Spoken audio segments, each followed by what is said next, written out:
Hello दोस्तों, आज के इस वीडियो में हम लोग सीखने वाले हैं कि संख्याओं को आरोही क्रम और अवरोही क्रम में कैसे लिखा जाता है। देखिए, सबसे पहले हम लोग आरोही क्रम में संख्या को लिखने के लिए सीखेंगे। देखिए, आरोही क्रम का मतलब होता है कि आपको संख्याओं को बढ़ते क्रम में लिखना है। यानी देखिए, आपको छोटा संख्या से शुरू करना है और देखिए आपको बड़ा संख्या की ओर इस तरह से बढ़ना है।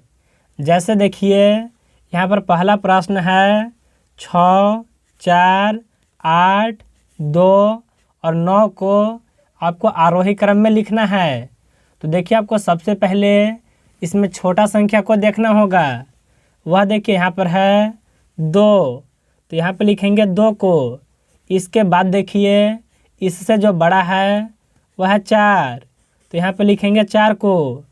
अब देखिए, 4 से जो बड़ा है वह है 6, तो यहाँ पे लिखेंगे 6 को। अब देखिए, 6 से बड़ा है 8, तो यहाँ पे लिखेंगे 8 को। अब देखिए, 8 से बड़ा है 9, तो यहाँ पे लिखेंगे 9 को। यानी देखिए, यह संख्या को अगर आरोही क्रम में लिखें तो उसको लिखा जाएगा इस तरह से। तो चलिए अब हम लोग दूसरा प्रश्न को भी लिख लेते हैं। देखिए, इसको लिखने के लिए आपको सबसे पहले छोटा संख्या को लिखना है। लेकिन देखिए, यहाँ पर दो संख्या जो है वह है माइनस में। देखिए, जो संख्या माइनस में होता है वह संख्या 0 से भी छोटा होता है। यहाँ पर देखिए, माइनस में 2 है और यहाँ पर माइनस में 3। देखिए, जो संख्या माइनस में जितना बड़ा होता है वह रियल में उतना ही छोटा होता है। जैसे देखिए, यहाँ पर है 2 से बड़ा 3, तो देखिए सबसे छोटा जो होगा वह होगा माइनस में 3। इसके बाद होगा माइनस का 2, यानी देखिए यह छोटा है, इससे बड़ा है माइनस में 2। इसके बाद होगा 0, 0 के बाद होगा 1 और देखिए 1 के बाद होगा यहाँ पर देखिए 8 है, तो इसको लिखेंगे यहाँ पर। यानी देखिए, यह सभी संख्या को अगर आरोही क्रम में लिखें तो उसको देखिए इस तरह से लिखा जाएगा। तो आप लोग अच्छे तरह से समझ गए होंगे कि संख्याओं को आरोही क्रम में कैसे लिखा जाता है। तो चलिए अब हम लोग सीख लेते हैं कि संख्याओं को अवरोही क्रम में कैसे लिखा जाता है। देखिए, अवरोही क्रम का मतलब होता है कि आपको घटते क्रम में संख्या को लिखना है। यानी देखिए, आपको बड़ा संख्या से शुरुआत करना है और आपको छोटा संख्या की ओर आगे बढ़ना है। तो देखिए, हम लोग यहाँ पर देखेंगे कि सबसे बड़ा संख्या कौन है।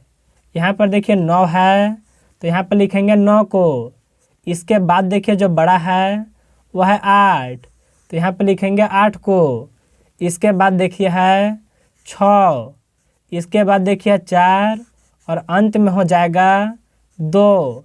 यानी देखिए, जब भी आप आरोही क्रम में संख्या को लिखते हैं तो आपको देखिए बड़ा संख्या से शुरुआत करना है और छोटा संख्या की ओर आपको आगे बढ़ना है। लेकिन देखिए, जब भी आरोही क्रम में संख्या को लिखा जाता है तो आपको छोटा संख्या से शुरुआत करना है और बड़ा संख्या की ओर आगे बढ़ना है। तो चलिए अब हम लोग यह प्रश्न को भी आरोही क्रम में लिख लेते हैं। देखिए, इसको लिखने के लिए हम लोग सबसे पहले पता करेंगे कि इसमें सबसे बड़ा संख्या कौन है। देखिए, यहाँ पर -7 है, 6 है, -3, 0, 2 और 1।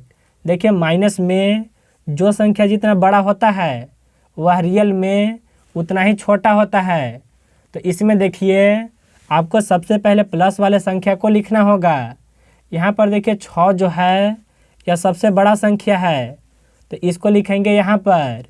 इसके बाद देखिए बड़ा जो है वह है 2, तो यहाँ पे लिखेंगे 2 को।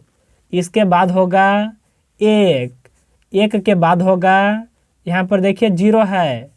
अब देखिए यहाँ पर है -3 और यहाँ पर देखिए -7। यह दोनों संख्या में से बड़ा संख्या होगा -3, तो यहाँ पर लिखेंगे -3 को और देखिए अंत में लिखेंगे -7 को। यानी देखिए, इस प्रश्न को अवरोही क्रम में लिखें तो उसको देखिए इस तरह से लिखा जाएगा। तो आप लोग अच्छे तरह से समझ गए होंगे कि संख्याओं को आरोही क्रम और अवरोही क्रम में कैसे लिखा जाता है।